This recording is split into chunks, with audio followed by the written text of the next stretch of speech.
Ja saben que en aquesta secció ens acompanya quinzenalment el Martí Guerrero, el nostre particular professor d'Esperanto, que ens ensenya coses sobre aquest idioma tan peculiar. Bona vespera, Martí. Bona vespera. Benvingut. Moltes gràcies. Bé, avui avancem una miqueta més. Avui anem a parlar dels pronoms personals i ja parlem una miqueta dels verbs, no? Exacte, també. Hi ha referència amb els pronoms, van acompanyats amb els verbs. Normalment, doncs, parlarem dels verbs. Molt bé, doncs ja ho saben, que han de prendre bona nota, perquè amb les indicacions del Martí Guerrero em sembla que ja tothom estem aprenent de mica en mica alguna cosa sobre Esperanto, no? A poc a poc. A poc a poc i amb bona lletra, no? Sí, exactament. Molt bé, Martí, doncs et deixo amb la teva classe d'Esperanto i per apuntar-me bé jo totes les coses que diguis. Exacte. D'acord? Sí, pren una nota que després ja parlarem més endavant i ja parlarem. Després m'examines. Exacte. Vinga, doncs, Molt bé. Martí. Els pronoms personals són aquelles paraules curtes que fem servir per substituir els noms de persones. Per exemple, si jo dic en Joan canta, puc dir ell canta. Llavors la paraula ell substitueix el Joan. O la Maria se'n va a París, ella se'n va a París. La paraula ella substitueix, el pronom ella, substitueix a Maria.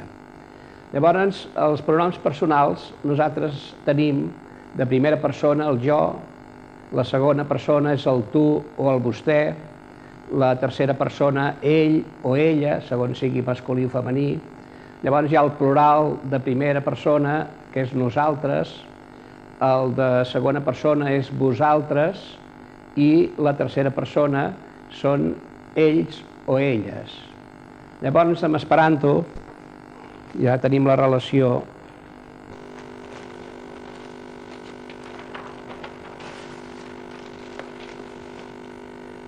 En Esperanto tenim el pronom de primera persona és mi, que és jo. Per dir jo, dic mi. Vi és el tu o el vostè, no hi ha diferència. En Esperanto no s'utilitza indiferentment aquest tu o vostè, sinó que el vi ja és quan parles amb l'altra persona. El li és ell, el xi és ella, el xi ja vam dir que aquesta lletra que porta el circunflex es pronuncia, com nosaltres diem, caixa o guix, caixa, guix.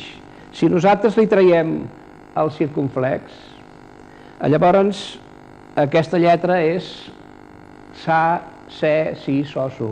I així és xa, xe, xi, xo, xu. El ni és nosaltres. El vi és vosaltres. Ili són ells o elles. També es refereix en el plural de les coses. El gi és la cosa. Pot ser, vol dir allò, la cosa, es fa servir per objectes i es fa servir també per animals. O sigui que els animals no podem dir ell, parlant d'un animal, sinó que hem de dir gi. Llavors, aquests pronoms en Esperanto tenen molta utilització per un motiu, i és que els verbs en Esperanto sempre tenen la mateixa terminació si és, per exemple, el present. Els presents dels verbs tots acaben en as. Aquí hi ha una sèrie de verbs, veiem que acaben en as, tots acaben as, i els finals d'as és que és el present. Llavors, no hi ha variació de si és jo o tu o ell, sempre acaba en as, per tant, hem de posar quin pronom és per saber a qui ens referim. Així és com nosaltres diem jo canto, tu cantes, ja és diferent, ell canta, nosaltres cantem, ells cantem. O sigui, hi ha aquestes variacions, l'Esperanto no ho té, però això sí, hem de posar els pronoms per saber. Per exemple, mi scribes, jo escric. Llavors, vi, sabem que és el tu scribes, tu escrius. Li scribes, ell escriu. O sigui que no varia amb qualsevol pronom que tingui. Xi, doncs ella escriu, nosaltres escrivim, vi scribes, vosaltres escriviu, ili scribes, ells escriuen. Amb els objectes, esclar, no hi ha el verb escriure, no el podem fer servir. Llavors, scribes, escriure, leges és llegir, llavors igualment, tal com han fet amb escribes, també ho podem dir el mateix, oi? Mi leges, vi leges, li, xi, ni, leges, i no varia. Cures és córrer. Mi cures, vi cures, jo corro, vi cures, ell corre, li cures, ell corre, vi cures, tu corres, xi cures, ella corre. Aquí tenim manges.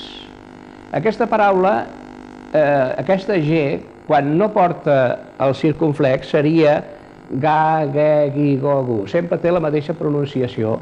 Ara, quan porta el circunflex, llavors es fa servir com adjunt, com si hi hagués una D i una J. Com si aquí poséssim, si poséssim aquí ara man, llavors una D i una J i una A i una S diríem manges, doncs és el mateix, oi? Manges. I és ja, ge, gi, jo, ju. Quan hem après el so d'una lletra és per sempre, independentment de qualsevol lletra que tingui davant o darrere. Manges és menjar, el mateix que hem dit aquí, mi manges, vi manges, li manges, o sigui, jo menjo, tu menges, sempre manges. Trinques, trinques és beure. També igual, mi trinques, vi trinques, no varia per res. Ires vol dir que va. Mi ires, jo vaig. Venes, venes, que venc.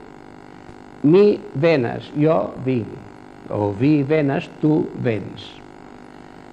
Lernes, lernes és aprendre. Mi lernes, jo aprenc. Vi lernes, tu aprens. Li lernes, ell aprèn. Amb això ja els pronoms aquests són fàcils de recordar i llavors el dels verbs també en present sempre acaben en pas. Llavors aquí ara tenim unes salutacions. Nosaltres vam dir que tots els substantius acaben en o. Aquí tenim mateno, que vol dir matí, tago vol dir dia, vespero vol dir vespre, nocto vol dir nit, saluto vol dir salutació. Això ja no és un substantiu, adéu, és l'acomiadament, és l'adéu. Llavors, els adjectius havíem dit que acabaven amb a. Bona. Bona, aquí sempre repetim, perquè és bon matí, bon dia, bon vespre, bona nit, i aquí salutacions. Aquesta N sortirà més endavant i ja l'explicarem, perquè són el que se'n diu els acusatius, que avui no ens referirem fins que no diguem ja els complements directes. Però vol dir, quan nosaltres diem, afegim aquestes enes, semblaria estrany perquè hauríem de dir bona mateno, bona tago, o sigui, bona mateno seria bon dia, bona tago és, perdó, bona mateno és bon matí, bona tago és bon dia, bona vespero és bona tarda, bona nocton és bona nit. Llavors aquesta N, quan ho expliquem, ja veurem que aquí significa que és que la persona et desitja el bon matí o et desitja el bon dia. O sigui que no és que solament anomenes que és bon dia, sinó que vol dir, quan saludem amb una persona i li diem bon dia, vol dir que li desitgem bon dia. El que passa que només diem bon dia. I aquestes enes vol dir que aquest bon dia és desitjat. Això ja ho anirem veient, aquestes enes. Llavors, nosaltres al matí diem bona matenon, hi ha persones que no la fan servir aquesta expressió i ja de bon matí diuen bonan tagon, que és bon dia.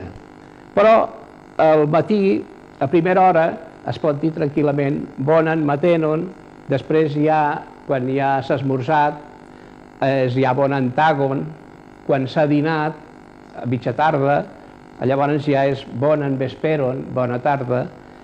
A la nit, quan un ja se'n va a dormir, que és fosc completament, bon nocton. I llavors, quan trobem una persona, no li podem desitjar ni bon dia, ni nit, ni vespre, llavors podem dir saluton, o sigui que ens saludem, saluton. Adieu és adeu.